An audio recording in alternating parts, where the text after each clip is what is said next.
Właśnie przeglądam rzeczy, maty i ubrania przed następną podróżą na Sardynię i tak naszła mnie ochota, żeby krótko powiedzieć o tym, dlaczego ja ciągle na tą Sardynię wracam i co takiego w tej wyspie. Było to 7 lat temu. Wtedy sporo podróżowałam, ciągnęło mnie w różne strony świata i nawet nie myślałam nigdy o Sardynii, nie słyszałam o niej. I podczas jednej z podróży, właściwie przez własną głupotę, naiwność i taką nieodpowiedzialną chęć pomocy innym, straciłam wszystkie oszczędności, wróciłam z podróży spłukana, załamana. Był 20 sierpień, za chwilę miały się kończyć wakacje. Ja jako nauczycielka miałam wrócić do pracy, była ta perspektywa, że zaczyna się rok szkolny i że przez kilka miesięcy na pewno nigdzie dalej się nie ruszę w świat. I siedziałam taka załamana, miałam ostatnie 600 zł na koncie i stwierdziłam, że jeżeli mam zacząć ten kolejny rok szkolny, to ja muszę zrobić dla siebie jeszcze coś dobrego. Ja muszę sobie podarować jeszcze jakąś małą podróż, bo zwariuję z tego wszystkiego. I wtedy nagle przypomniało mi się, jak jakiś czas wcześniej przeglądałam u kogoś książkę Najpiękniejsze miejsca świata. I tam było zdjęcie przepięknego klifu i napis pod spodem Wybrzeże Sardynii, coś tam, coś tam. I w tej chwili załamania przychodzi do mnie to wspomnienie, jak oglądam tą książkę i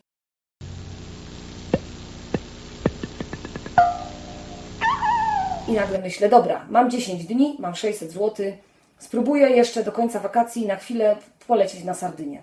Posprawdzałam szybko tanie loty, rzeczywiście tak w ostatniej chwili można było za grosze na tą Sardynię na tydzień polecieć. Na couchsurfingu znalazłam szybko za darmo noclegi, bo wtedy dużo podróżowałam przez couchsurfing, czyli goszczenie się u ludzi za darmo, u miejscowych, u mieszkańców danego rejonu świata. Świetna sprawa na tanie podróżowanie, szczególnie dla jednej, maksymalnie 2 osób. No i udało mi się w 3 dni zorganizować ten taki tygodniowy wyskok na Sardynię na koniec wakacji. Poleciałam, zostałam ugoszczona przepięknie przez Sardyńczyków. Pokazali mi kilka najpiękniejszych miejsc. Miałam okazję zobaczyć od razu, dzięki temu, że jesteś goszczony u kogoś w domu, to możesz zobaczyć, jak ludzie żyją, co jedzą, jak spędzają czas. No i po prostu ta Sardynia totalnie mnie zauroczyła wtedy. I jednocześnie też uratowała mnie w tej sytuacji, kiedy byłam taka załamana, kiedy wydawało mi się, że cały świat mi runął na głowę. Często mnie pytają, czemu ta Sardynia, czemu ciągle tylko wracam na tą Sardynię. Jest tyle pięknych miejsc na świecie. Dla mnie na tej wyspie jest coś magicznego. Ludzie zwykle trafiają na Sardynię, bo szukają ciepłego, pięknego morza. I rzeczywiście takie jest. W całej Europie nie ma takich plaż jak na Sardynii. Wiele osób się ze mną z tym zgodzi. Wybrzeże jest tak różnorodne, że każdy znajdzie coś dla siebie. Są plaże długie, piaszczyste, szerokie, z takim drobniutkim piaskiem, jak nad naszym Bałtykiem, z łagodnym zejściem do morza, z płyciutką wodą, super dla maluchów. Są modne plaże z jakimiś klubami, wypożyczalniami leżaków, sprzętu wodnego itd. Są plaże takie dzikie, malutkie, o których nikt nie wie. Są plaże skaliste, które ja bardzo lubię, gdzie można pływać z maską i z rurką i oglądać niesamowity świat pod wodą. Są takie plaże, gdzie w ogóle nie można do nich podjechać autem. Da się podpłynąć tylko od strony morza łodzią albo iść przez góry. To są też takie plaże, które nagradzają Cię za trud dotarcia do nich na swoją niesamowitą urodą. Ale Sardynia to nie tylko wybrzeże i nie tylko plaże, tylko też to wszystko, co kryje się w głębi wyspy. I to są góry, które kocham, możliwość wspinaczki, trekkingu. Jest kilka pięknych ferrat dla ludzi, którzy lubią się powspinać na takich ubezpieczonych drogach wspinaczkowych. Są przepiękne trasy spacerowe, można chodzić po górach nie tylko jeśli jest się takim wytrawnym górskim turystą. Jest ponoć najgłębszy w Europie kanion Sugar Rocku, gdzie schodzimy do takiej szczeliny wyrzeźbionej miliony lat temu przez rzekę w górach, w głębi i idziemy tam na dole i czujemy się jak taka mróweczka w szczelinie skalnej. W głębi wyspy kryją się też miasteczka i wioski, w których ta kultura sardyńska i folklor, to wszystko zostało bardzo rdzenne, gdzie jeszcze to nie jest przerobione pod turystę, wpływy z kontynentu europejskiego i ze świata tam nie docierają. tam możemy się spotkać z taką bardzo ciekawą kulturą, muzyką, pysznym jedzeniem. No i jedzenie. Jedzenie to jest kolejny temat, dla którego warto na Sardynię wracać, bo kuchnia sardyńska wydaje się taka bardzo prosta, wiejska, nieskomplikowana, ale jest niesamowicie zdrowa. Sardyńczycy, no to jest kolejny temat. Ludzie, którzy zamieszkują tą wyspę, też są powodem, dla którego ja wracam na tą wyspę. Nawet kiedy nie mówią słowa po angielsku, a czasami nawet mówią tylko w dialekcie, to mimo wszystko można się z nimi dogadać. Są tak otwarci na ludzi, na kontakt, potrafią Ci pomóc w trudnej sytuacji. Chciałabym na tym vlogu jak najczęściej Wam pokazywać spotkania z takimi ludźmi, którzy tam mieszkają, którzy są dumni z tego, że są Sardyńczykami, którym ogromną frajdę sprawia to, że ktoś chce tam przyjechać, szczególnie w głąb wyspy. Kolejną piękną sprawą na Sardynii są festy i sagry, czyli festyny, imprezy, które są organizowane w różnych miasteczkach i wioskach. Praktycznie każda miejscowość na Sardynii co najmniej 2-3 razy w roku urządza sobie z jakiegoś powodu festę. Zwykle to są takie święta organizowane od wielu lat, czasami nawet od kilku stuleci, na przykład zawsze w drugą niedzielę lipca albo w trzeci weekend września. I jest zawsze jedna festa poświęcona patronowi miasta, czyli jakiemuś świętemu Franciszkowi, Tomaszowi, Wojciechowi, który jest patronem danego miasteczka. Przy okazji takich fest często są organizowane jakieś degustacje lokalnych produktów, jakieś miasteczko słynie na przykład z pomarańczy czy z miodu, są święta piwa, są festiwale wina. A jedną bardzo ciekawą rzeczą jest objazdowy festiwal, który toczy się zawsze jesienią na Sardynii, nazywa się Cortes Apertas, co znaczy po sardyńsku otwarte podwórka. I od połowy września do połowy grudnia w różnych miasteczkach i wioskach w głębi lądu Sardynii w dany weekend w jednej miejscowości toczy się taki festiwal i wtedy ludzie, którzy tam mieszkają, przygotowują się wcześniej już bardzo do tego święta i przygotowują swoje podwórka, a czasami również domy i ludzie mogą przyjeżdżać do tego miasteczka w ten weekend, chodzić sobie po miasteczku, często dostają mapkę z numerami i tam jeszcze pisze, co pod każdym numerem ciekawego może być i wchodzisz na jedno podwórko i próbujesz jakichś lokalnych pierożków, wchodzisz na inne podwórko, próbujesz lokalnego piwa, gdzie indziej oglądasz jakieś stroje tradycyjne przechowywane od wielu pokoleń w tym domu. Gdzie indziej kupujesz jakieś piękne rękodzieło, które w tym miasteczku jest wytwarzane. Na podwórkach gra muzyka, gdzieś tam można zatańczyć. Potem wieczorami często są tańce w kręgu, czyli balli sardi, balli atondo też to nazywają. Ja uwielbiam te tańce w kręgu, bo to jest piękne, że ludzie normalni, w normalnych ubraniach, nie w jakichś strojach ludowych, nie ludzie, którzy ćwiczą te tańce, tylko po prostu uczą się ich od małego. Przez pokolenia te tańce są przechowywane, kultywowane i widzisz, jak na jakimś placu wieczorem nagle ktoś zaczyna grać na akordeonie, ludzie się zbierają, ustawiają się w kręgu i wszyscy nagle zaczynają tańczyć wspólnie jakiś układ, który widać, że dla nich jest czymś, co oni znają od zawsze, co przekażą swoim dzieciom, swoim wnukom i wszyscy będą się nadal wieczorami z jakichś okazji spotykać i razem tańczyć w kręgu i to jest przepiękne.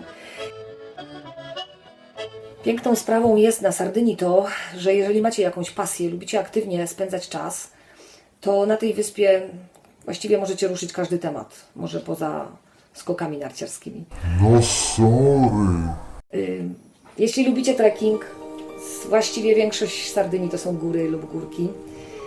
Lubicie jeździć na rowerze, są wspaniałe panoramiczne trasy rowerowe, również motocyklowe. Możecie szaleć na enduro po jakichś bezdrożach, jeździć jeepami.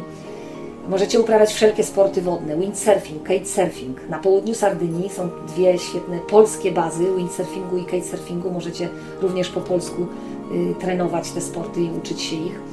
My z moim mężem właśnie uwielbiamy windsurfing. Ja zaraziłam się nim właśnie na Sardynii i teraz wozimy już sprzęt sobie z Polski na dachu auta. Nie wyobrażam sobie takiego dłuższego pobytu na Sardynii bez deski i żagla. Najpiękniejsze takie chwile wzruszenia, które mnie spotykają, to są między innymi właśnie, kiedy na mocnym wietrze sobie gnam na desce po szmaragdowym morzu. Morze jest ciepłe, więc kiedy uczysz się windsurfingu i co chwila wpadasz do wody, to nie jest to żadnym problemem. Inne sporty, kajak. Możesz sobie wynająć kajak i popłynąć wzdłuż wybrzeża. Odbyliśmy taką piękną wycieczkę nad Zatoką Orsay, z Kalagonone popłynęliśmy kajakiem. Dopłynęliśmy do bajecznej, malutkiej plaży ukrytej pod klifami. Można wynająć motorówkę lub popłynąć sobie motorówką ze skiperem i poznać wybrzeże właśnie od strony morza. Można żeglować, można pływać, uprawiać diving, uprawiać nurkowanie takie profesjonalne z butlami, ze sprzętem i to też było naszym marzeniem i spróbowaliśmy w zeszłym roku tego. No, niesamowite przeżycie. Dotknęłam mojej ukochanej wyspy na głębokości około 8-10 metrów pod wodą. Konie, można jeździć konno na Sardynii, przepiękne trasy po lagunie, po plaży. Można uprawiać nordic walking, spacery. No i oczywiście można sobie leniwie plażować, po prostu nic nie robiąc, leżeć brzuchem do góry na pięknych plażach. Wybierając się na Sardynię, warto wziąć pod uwagę, że to jest wyspa ze swoją odrębną kulturą, historią i nie możecie spodziewać się, że przyjedziecie i ta wyspa dopasuje się do Was, turystów, bo Wy płacicie. Nie wszędzie mówią po angielsku, ale wszędzie chcą się z Wami naprawdę dogadać. I warto jadąc tam po prostu nastawić się na to, że jedziemy w pewne nowe miejsce, żeby zobaczyć coś nowego, nauczyć się nowych rzeczy, posmakować zupełnie innej kultury, innego sposobu życia. I wtedy przyjedziecie spod takich podróży bogatsi o nowe doświadczenia. Prehistoria, no właśnie, prehistoria Sardynii. To jest kolejny temat rzeka. Na całej Sardynii, na pastwiskach, na jakichś wzgórzach, gdzieś w jakichś zakamarkach leżą sobie czasami stosy kamieni, czasami jeszcze w całkiem dobrym stanie święte studnie, domy wróżek wykute w granitowych skałach, groby gigantów, czyli takie gigantyczne grobowce, które służyły do przechowywania wielu szczątków naraz. A że są ogromnych rozmiarów, to nazwano je grobowcami gigantów. Kamienne wieże nuragi, które Wam już pokazywałam w drugim odcinku naszego vloga. I to wszystko sobie jest porozrzucane po całej wyspie. Do większości z tych miejsc nie ma żadnych kas biletowych, nie ma ogrodzeń, trzeba tylko wiedzieć, gdzie podjechać. I można usiąść, podumać, dotknąć rękami czegoś, co ma 4 czy 5 tysięcy lat. Poza tym bardzo ciekawe badania ezoteryczne, między innymi polskiego naukowca, o którym Wam też kiedyś opowiem, odkryły, że to są miejsca, gdzie rzeczywiście jest podwyższona energia Ziemi. I ta prehistoria to są często takie zagadki, to są miejsca, tak jak gdyby dawne ludy, które zamieszkiwały wyspę, zostawiły nam wiadomości, przesłania, listy, ale nie w formie pisanej, tylko zaklęte w architekturze. I jeżeli się troszkę więcej o tym poczyta, poogląda, podowiaduje się o tym, to są naprawdę niesamowite historie, tak jak na przykład studnia Świętej Krystyny, gdzie dokładnie co 18,5 roku przez otwór nad taflą wody, mamy to na nagraniu, co 18,5 roku światło księżyca wpada przez otwór i zapładnia źródło, wodę w tym źródle, które od 5000 lat bije, tam ciągle jest woda. I ta woda ma właściwości uzdrawiające i ma niesamowitą energię, co potwierdziły naukowe badania. I w dodatku schodzisz do tej studni po schodach w dół i w pewne dni w roku Twój cień wędruje w tym samym momencie do góry po drugich schodach, które są na sklepieniu tego źródła i to ma niesamowite, magiczne przesłanie. No i tak mogłabym o tej prehistorii też długo opowiadać i będę Wam pokazywać w kolejnych odcinkach vloga te perełki prehistorycznej architektury. I teraz już wiecie, dlaczego moi przyjaciele i rodzina mówią czasem, że mam kota na punkcie Sardynii.